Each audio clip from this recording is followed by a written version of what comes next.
All right, in this video we are going to talk about vertex colorings of graphs.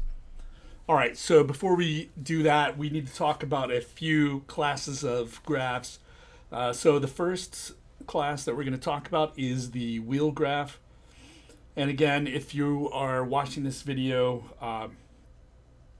and not in my class, then just keep in mind, that this notation that we're going to go over is not it's not 100% the same from class to class or textbook to textbook or source to source. Okay, so the wheel graph with n spokes, and in our class we're going to denote that as W sub n. All right, for the number of spokes in here.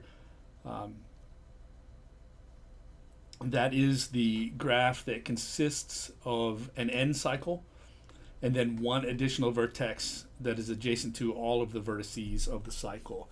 So sometimes you'll see these numbered by the number of vertices in here. But our book that we're using numbers it by the spokes, these interior, and the way these are drawn, these edges here, the edges that connect to the common vertex. All right, so here's W3, right? I've got a cycle of length 3 on the outside and then another vertex, and then that vertex is adjacent to all of the vertices in the cycle. And same thing for all of these. Here this has a cycle of length 4. Here I have this extra vertex, and it is adjacent to all of the vertices in the cycle. All right, and same thing for W5 and W6 as well.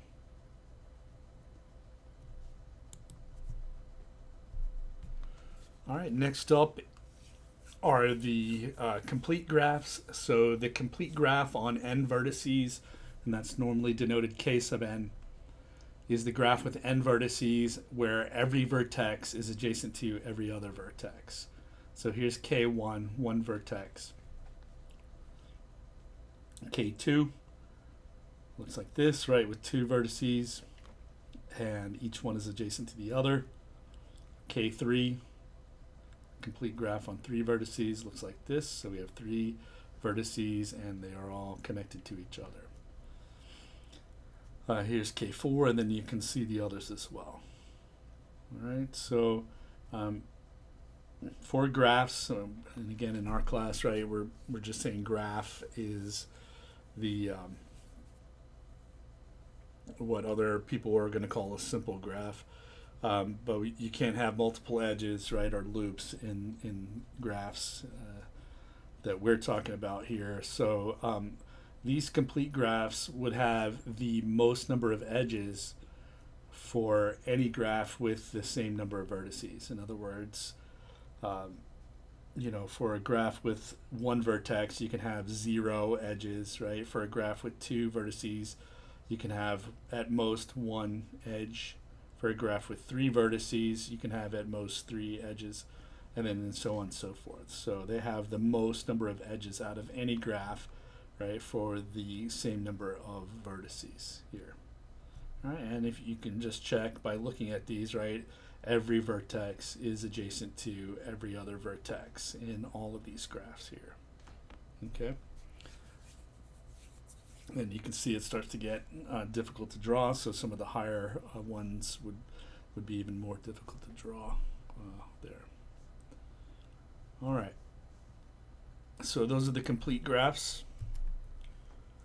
What we're going to be talking about in this section are colorings of graphs.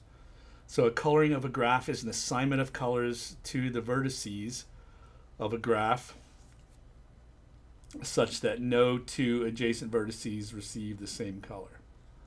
All right, and a K coloring of a graph is a coloring using exactly K colors. So down here I have a graph, right, and the vertices are colored. Here I am using 2 different colors, right, red and green. So this would be a 2 coloring of the graph. Right, we do have to verify that no 2 adjacent vertices receive the same color. So here, right, I have a green and a red. Here I have a green and a red. green and a red here, green and a red here, green and a red, green and a red, green and a red, green and a red. So you can check, right? There are no two adjacent vertices that are colored exact with the same color. So this is a two coloring of this graph. Okay, so that's what we are talking about in this particular section, vertex colorings. In the next section, we will talk about edge colorings. This is related to sort of a famous problem, not sort of a famous problem, but a famous problem, right, in graph theory, which we will talk about at some point. All right, so what we're interested in when we're talking about colorings, the first thing and the primary thing that we are going to be interested in this section is what's called the chromatic number. And so the chromatic number of a graph G, and that's denoted by chi of G, right? That's the Greek letter chi. That is the minimum number of colors required in a coloring of a graph. Okay. So to show that a graph has a chromatic number of k, what you need to do is demonstrate a k coloring of G, so that you are able to color it with two colors. So that's just a matter of coloring the vertex using only k colors, right, or exactly k colors. And then what you would need to do after that, right, is to prove that there is no k minus 1 coloring of G. Okay, so coloring using one less color than the one you've already demonstrated. So if you do those two things, right, that proves that the chromatic number of the graph, whatever graph you're looking at, is equal to k. All right, let's take a look at the example that we looked at before. Here we have this graph G, and we want to prove that the chromatic number of this graph G is equal to 2. So first thing that we have to do is to exhibit a two coloring of G, and so here you go. Right, this is just the one that we looked at before and verified, right? This is a two coloring. Okay, so that's step number 1. Color the vertices with that many colors, in this case 2. Okay. And next up, what we would need to do, right, is to show that there is no coloring of G with k minus 1 color, in this case 2 minus 1, right, which is 1. So there is no 1 coloring of G. And that's pretty easy to prove, right, because G has two adjacent vertices, right? It has an edge in there, right? And so the vertices on the opposite end of those edges have to have a different color. So there's no way that you could color this using only one color, okay? So that in this case, it's pretty easy to prove that there's no one coloring, okay? All right, so that proves that the chromatic number of this graph G is equal to 2. Oops, that slide just kind of slipped in there when it should not have. All right, and so now what we want to do is look at the chromatic numbers of some of the classes of graphs that we have looked at previously. So first, let's take a look at the path graphs. All right, for the path P0, which is just an edge, right, the chromatic number is 1, right? It's only one vertex, so you can color it with one color, and here it is. Then the path P1, right, its chromatic number is 2. Here is a 2 coloring, right, of P1, and for the same reason as in the previous example, right, you cannot color it using only one color because, well, there's an edge, right, and that means that the vertices on the ends of the edge, right, have to have a different color. All right, next up is P2. You can see here we can get a 2 coloring by just alternating the color, right, that we use. And you're going to see that's exactly the same thing that we do for all of these path graphs. Okay, so same thing will work here.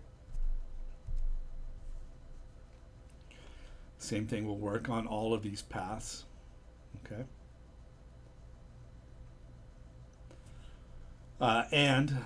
So here we have two colorings, and the same reasoning is going to apply to any path of any length, right? We'll just alternate the colors, and that's all we need to do. Okay. And also, again, by the same reasoning, there's not going to be, these graphs are not colorable by a single color. There's no one coloring, right, of any of these graphs because there's an edge, at least one edge in there. All right, so the chromatic number of all these paths are going to be 2 other than P0. All right, next up are the cycle graphs. Okay, and so in these cycle graphs, the first one is C3, and here is a coloring, right, using 3 colors. Okay. And on this one, right, there is no coloring with 2 colors, right? Because just whatever color you color the first vertex here and the next vertex here, this third vertex, right, is adjacent to both of the other 2 vertices, right? So those first 2 colors that you picked are not going to work. If you try to color this one red, it's not going to work because it's adjacent to this one. If you try to color this one black, it's not going to work because this last vertex is adjacent to the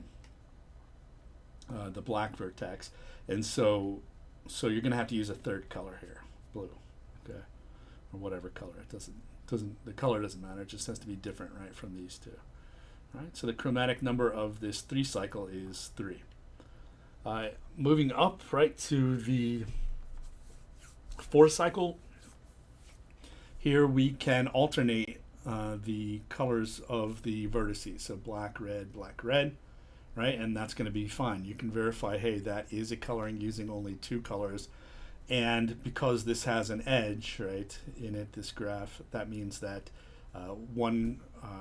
there's no one coloring of this graph. You can't use a single color, right, to color the vertices because it has an edge. All right, and we're going to notice that same pattern basically holds up for all of these cycles, okay? So here you can see that we've got, we've got C5, the 5 cycle, right? And we're just going to, if we start with black here, then we can alternate colors, right? But in the end, what's going to happen is that we're going to need a third color, right, to color that with. You might say, hey, well, wait a second, couldn't I just switch this to black over here? But then that would leave another color right here. And so that would have to be, again, a different color than these 2, right? And so there's no way to do it without adding a third color in there. Okay. So the chromatic number of the 5 cycle is 3 with the even cycles here, C6 in this case, right? We can alternate the colors just fine, and we'll notice that same pattern, right, taking place over and over again here. So we can use 3 colors here. We cannot use 2 colors, right, on this cycle of length 7. For all the even, in fact, any odd, right, it's going to be the chromatic number of any odd cycle, right, is going to be 3. Whereas the chromatic number of any even cycle is going to be 2. All right. All right, next up, let's take a look at the wheel graphs. Okay. So in the wheel graphs, what we've got, if we take a look at the wheel 3 right here, the thing is we've got a cycle, right, around here. Here you can see we've got a 4 coloring, right, and there is no way to do that with 3 colors only, right? To do it with three colors, right? Obviously, this graph, this vertex here, that's adjacent to all of the other vertices, right, has to be a different color than each of the vertices here, right? And so if you remove that vertex, if you don't worry about it and just try to color the outside edge, right? The outside edge is a 3 cycle, right? And in the previous slide, we showed that to color the chromatic number of the 3 cycle, right, is 3 colors. So you're going to have 3 colors around the outside. There's no getting away from that. And that means since this vertex is adjacent to all 3, right, of these, then you're going to have to use 4 colors, right? There's no way you can do this with only 3 colors. All right, next up I've got this wheel, right, W4, with 4 spokes in here. And here you can see a 3 coloring, right, of this. So here we would alternate around the edge, right? And the edge is a 4 cycle, which we know we need at least 2 colors, right, to color this 4 cycle here. And because of the fact, right, that this other vertex, right, this vertex here in the middle is adjacent to all of the other vertex, we can't use, right, either of those 2 colors. So we're going to have to add a third one, right, because of that one in the middle. And so therefore, right, there's no way that you're going to be able to color this W4 graph with only 2 colors, okay? And so that same reasoning, right, applies to the wheels of higher order here, right? Now we can see these wheels where the number is,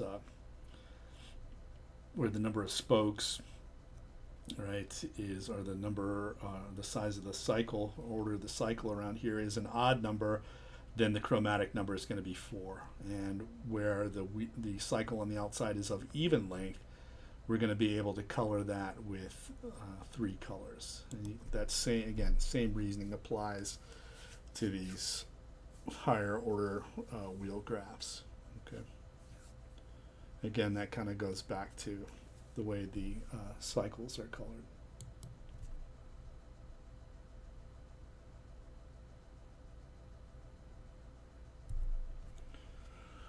All right, next up are the chromatic numbers of complete graphs.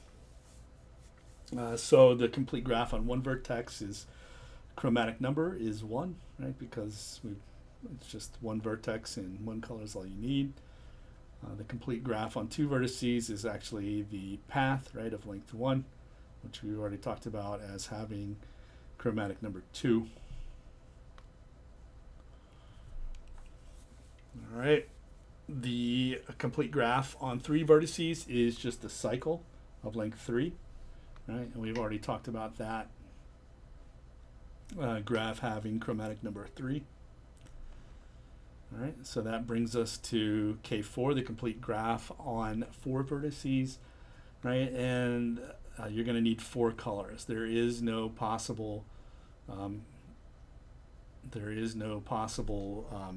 coloring, 3 coloring, right, of this graph. And the reason why, right, is because of the nature of the complete graph, right? Every vertex is adjacent to every other vertex. So you pick one color to color the first vertex, right? And that means that you can no longer use that color for any other vertex because every other vertex is adjacent to that one. So in this one, you're going to have to pick a new color. Then when you go to pick the color for the third one, right, you can't use these first 2 because that third one's adjacent to both of those first 2. And so you have to pick a new color on it. And then by the time you get to the last vertex, right, well, that last vertex is adjacent to all of the other vertices, right, whose colors you picked before. And so therefore it's going to have a completely different color, right, than the other vertices, okay? So the chromatic number of the complete graph on 4 vertices is 4. And so you've already seen the pattern here, and the reasoning is exactly the same on these other graphs of the complete graphs. Okay. So the chromatic number of the complete graph on n vertices is n. Same reasoning as I gave before. Okay. All right, so we are going to stop it here. And then in the next video, we are going to run through some definitions that we need before we start proving some theorems about the chromatic numbers.